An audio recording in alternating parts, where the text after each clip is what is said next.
नमस्कार. चला तर मग आज आपण भगवद्गीतेच्या एका अत्यंत महत्वाच्या अध्यायात शिरणार आहोत. अध्याय 2. आपण पाहणार आहोत की वैयक्तिक आयुष्यात जेव्हा एखादं मोठं संकट उभं राहतं तेव्हा त्यातून मार्ग काढण्यासाठी गीतेमधलं हे कालातीत ज्ञान आपल्याला कशी मदत करतं. कधी विचार केलाय की एका महान योद्ध्याला, एका हिरोला तोडायला काय लागतं? कल्पना करा, एक असा शूरवीर जो कधीच कोणती लढाई हरला नाही, पण आज त्याच्या आयुष्यातल्या सगळ्यात मोठ्या युद्धाच्या तोंडावर तो अचानक निराशेच्या गर्तेत सापडलाय. आणि हा योद्धा म्हणजे अर्जुन. आणि बरोबर त्याच्या ह्याच संकटातून आपल्या आजच्या चर्चेची सुरुवात होतीये. आपल्याच माणसांविरुद्ध, आपल्याच गुरूंविरुद्ध लढायचं, या कल्पनेनंच तो पूर्णपणे हतबल झालाय. आणि अशा वेळी तो आपला सारथी आणि मार्गदर्शक श्रीकृष्णाला शरण जातो. तो म्हणतो की मी गोंधळलोय, माझा धीर सुटलाय, आता तुम्हीच सांगा माझ्यासाठी योग्य काय आहे. आता इथे गंमत आहे. कृष्णाचं उत्तर हे काही साधंसुधं लढ बाबा सगळं ठीक होईल असं नाहीये. नाही, श्रीकृष्ण तर वास्तवालाच एका वेगळ्या दृष्टिकोनातून मांडतात. ते म्हणतात, जे ज्ञानी असतात ना, ते ना जिवंत माणसांसाठी दुःख करतात ना मेलेल्यांसाठी. आणि इथूनच उलगडतं पहिलं मोठं रहस्य. तर कृष्णाच्या शिकवणीचा मूळ गाभा काय आहे? तो आहे, काय तात्पुरतं आहे आणि काय कायमचं टिकणारं म्हणजे शाश्वत आहे, ह्यातला फरक ओळखणं. बघा, श्रीकृष्ण काय समजावतात?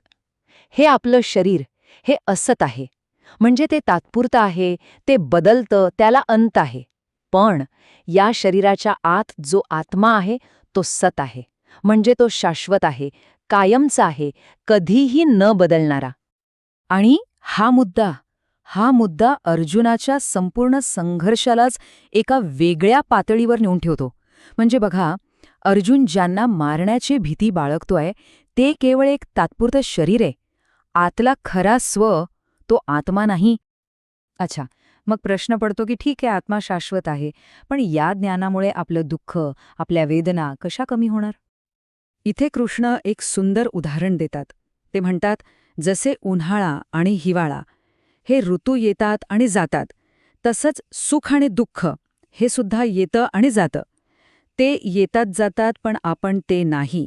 म्हणून ह्या बदलांमुळे विचलित न होता त्यांना सहन करायला शिकलं पाहिजे. बरं, एकदा का आपल्याला आपल्या खऱ्या ओळखीबद्दल म्हणजे आत्म्याबद्दल कळलं की मग लक्ष कृतीकडे म्हणजे कर्माकडे वळतं. आणि इथे येतं दुसरं रहस्य, निष्काम कर्म. याचा अर्थ काय? सोपं आहे. आपलं जे कर्तव्य आहे ते पूर्ण निष्ठेने करायचं, पण त्याच्या फळाची म्हणजे परिणामांची अपेक्षा करायची नाही.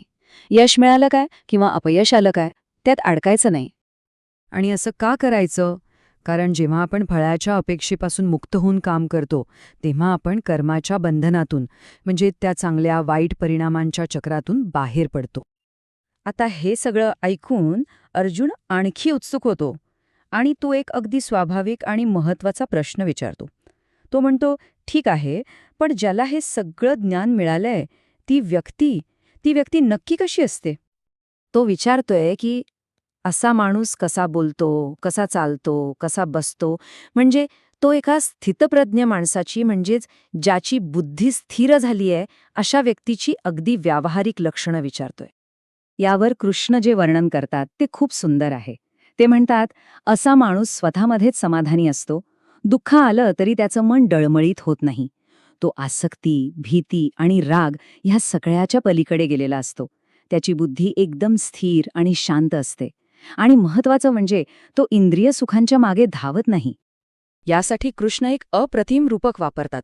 ते म्हणतात, ज्याप्रमाणे समुद्रात कितीही नद्या येऊन मिळाल्या तरी समुद्र शांतच राहतो, तो कधीच ओसंडून वाहत नाही. तसंच स्थितिप्रज्ञ व्यक्तीच्या मनात कितीही इच्छा आल्या तरी त्याचं मन शांत आणि स्थिर राहतं. आणि फक्त अशाच व्यक्तीला खरी शांती मिळते, इच्छा पूर्ण करण्याच्या मागे धावणाऱ्याला नाही.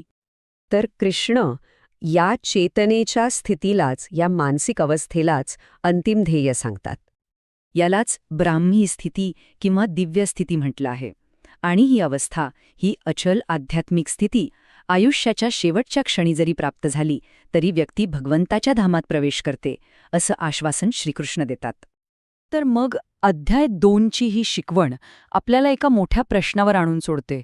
जर आपली खरी ओळख, आपला आत्मा हा शाश्वत आणि अविनाशी आहे, तर मग घाबरण्यासारखं खरंच काय उरले आहे? आणि अशा प्रकारे एका योद्ध्याचं वैयक्तिक संकट आपल्या सगळ्यांसाठी आंतरिक शांती मिळवण्याचं एक वैश्विक मार्गदर्शन बनतं.